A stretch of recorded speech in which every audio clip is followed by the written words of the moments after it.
We possess an incredible tool, our brain, which has the ability to generate and innovate an inconceivable fictional world. The best inventions in this world, the greatest discoveries, everything we have been able to create, imagine, conceive, it's extraordinary. But it turns out that this brain can also delve into the dark, as it has also created and imagined terrifying folklore, monsters, fears, unimaginable scenarios, and even the worst horrors of humanity.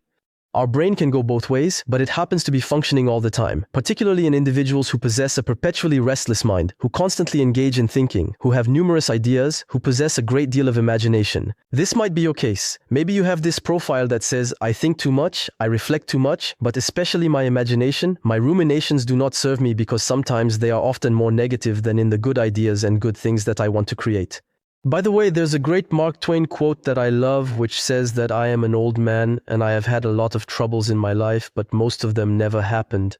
It occurs in that location. Furthermore, a more aged Seneca stated that we experience greater distress from imagination than from actuality. A mind that is too restless and poorly channeled, poorly managed can become a real source of suffering. To the point that since 2020, we have seen an increase of over 25% worldwide in cases of increasingly severe anxiety. This tendency to imagine, anticipate the worst, in fact, be honest with yourself in your thoughts, and the majority of your thoughts, how many are oriented towards the future, towards fears, towards scenarios that could happen and worry you? Be honest. Welcome. Here is Johan Youngting, and it's true that for over 15 years now, I have been talking about efficiency, productivity, time management, and helping independent and employed business leaders to organize themselves, to be more respectful in terms of productivity regarding stress, their pace, and truly move forward on what matters. True, that main problem that arises often is mental load, also impacting many neurodivergent individuals.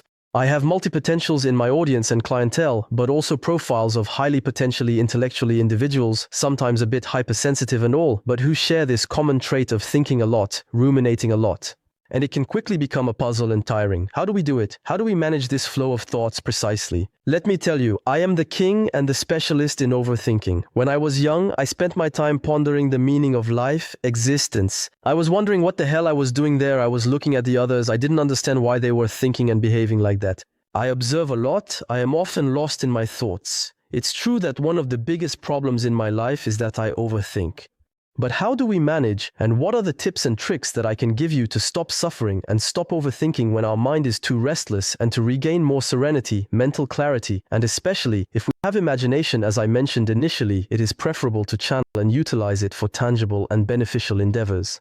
Here are a few tips that will assist you in calming a restless mind, and please remember to subscribe and follow me on various platforms because I frequently share tips on a regular basis, nearly every day, to aid you in making progress with greater clarity, significance, and most importantly, to save time. But this time is dedicated to what matters in your progress, because I know that for those who have many projects and responsibilities and who are pulled in different directions, it is important to regain a posture and serenity to move forward just as effectively, if not more, but without torturing and burning oneself out. Moreover, I invite you, if you want to see my little series, my 3-day challenge, How to Go From Chaos to Blur, for those who want to break free from dispersion, stop overthinking, and regain serenity, there is a link in the description to help you succeed in finding this clarity in the long term.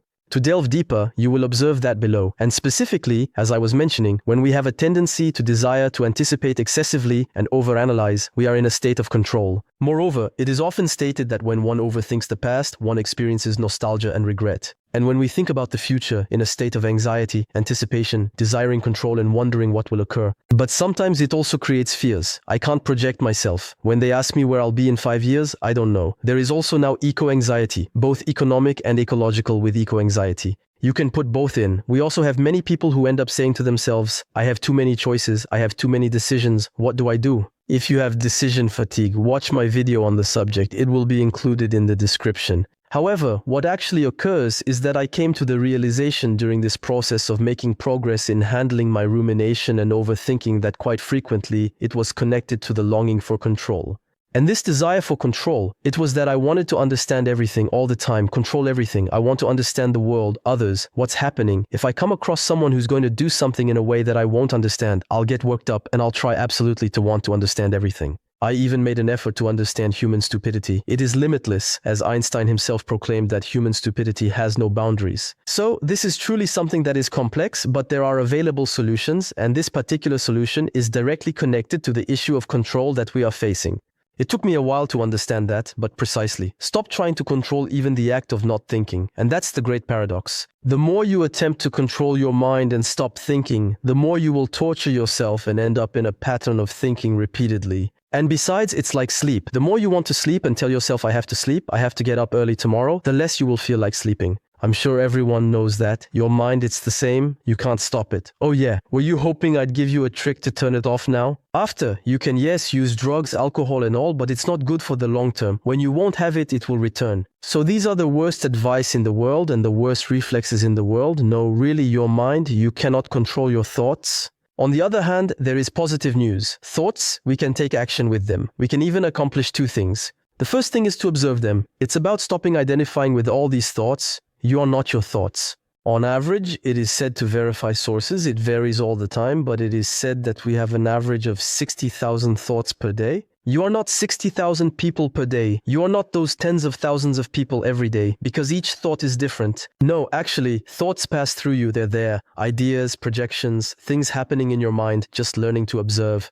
This is exactly what is called meditation. Meditation is not about thinking. It's about detaching oneself, dissociating from thoughts. To clarify, a beneficial exercise to practice is to cease identifying with your thoughts. For instance, refraining from stating, I am anxious, or I am not well, or I am sad. No, it's I feel anxious, or I have anxious thoughts, or I have sad thoughts. In fact, the way we talk about our thoughts, the act of dissociating oneself allows them to simply pass. Due to the issue, when one identifies with it, is that, and you know it, one thought will persist, and will generate another, and will generate another, and it will multiply, creating rumination, a mental burden. When we observe without judging, it just passes through, and the two top methods to do this are meditation. You can acquire knowledge, and also, my preferred, I discussed it in a video, writing, journaling. It just means, when I have thoughts and I ruminate too much, I write. I quickly put everything down on paper. And it's really a great exercise. It's not necessarily, there's no ultimate rule. It's just when you think a lot, you write. It's powerful because precisely you can observe what you've written and you can actually dissociate yourself from that and tell yourself, okay, these are my thoughts. And when you read it, these are my thoughts. This is what I wrote. I reread it. And then exactly, in fact, you distance yourself from that. You say, okay, that's going through me. That's in my head. It's funny because when we step back, we think, oh yeah, all this is happening in my head. It all came out. So really remember this tip.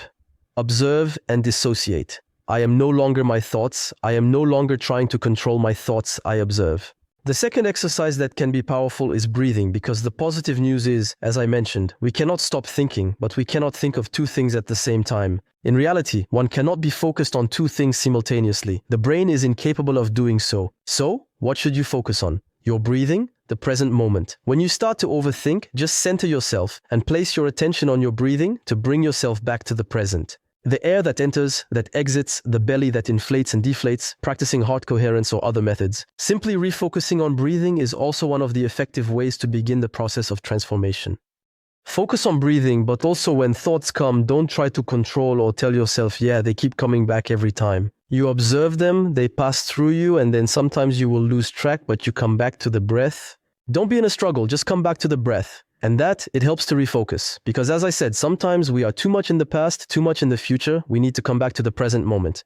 And the most effective method to redirect attention to the current moment is through the act of breathing. I genuinely appreciate this quotation from Master Ugai, which states that the present is referred to as such because it is a precious gift. The reference is Kung Fu Panda. If you don't have it, you're not worthy of following this YouTube channel. No, really, I have refs, you know. No, really, in Kung Fu Panda, there's a lot of wisdom ESP in the first and second ones. It's one of my fave movies, I admit.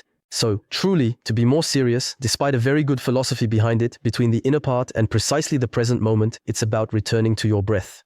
And the third tip, and this one is important too, is that, as I said, that you can't do two things at once. Well, sometimes also get out of your head, get out of yourself. It can be doing sports, it can be seeing people whom you'll talk about something else, keeping yourself busy, because sometimes we start to ruminate too much as we're not busy enough. Yes, as I said, you can't focus on 10,000 things at once. If during your day, you're busy with a meaningful task, fully immersed in the flow, as I often say, well, you won't have time for all these thoughts, these rumination. If they come, you refocus, you get to work. Besides, I noticed that often people might be more anxious or more troubled. These were the times when I had too much time for that. So it's interesting. So yes, it can also be from time to time not always working, but entertainment, seeing people doing sports, but also focusing on work. So actually, the main message I'm going to give you is that your mind, you won't be able to stop it. However, you can observe these thoughts. You can come back to the present moment focusing on your breath, or you can focus on other things. And like that, actually, even if you have lots of thoughts, it's better to let them just pass through you and be there. And you'll see that with time, no longer in the struggle, no longer wanting to change who we are, it'll make a difference. And if in the evening it's too much ruminating, you struggle, write, take notes, or do something else, or read a book, a novel to get out and build yourself, especially if you're having a heart-to-heart conference session. For instance, during a period when you experience a great deal of rumination, it can be fascinating to engage in physical activity. In summary, attempt to discover what is effective for you. There is no miraculous solution, but these 3 fundamental principles that frequently resurface, and I have gained valuable knowledge even from therapists, even from doctors, from individuals who also assist with this. It has an impact. After, of course, if you have issues, let's say things to address at a psychological level, well, yes, having a psychologist and all, it can be very helpful. However, the concept is actually to come back, refocus, observe, no longer try to control with your mind, but just let things flow naturally, and you will see that it will greatly calm you down and bring about a sense of tranquility. And if you possess a plethora of imagination, when you write, there can be an abundance of very good ideas and beautiful projects that will emerge. That's all for the tips. I hope it helps you. If you know of things it helps, share, and especially remember to like, subscribe, and follow me on social media. And then you have resources in the description to delve deeper, to help you. If there are points you want to expand on, I've already created content on them. Go and see, it will assist you greatly to go much further on this point. We are together, I know. It's someone who right in front of you knows what it's like to constantly overthink, and if I can tell you that all this has helped me, it's because that's precisely where you should dig. Do it. You are full of success, and I inform you. See you very soon.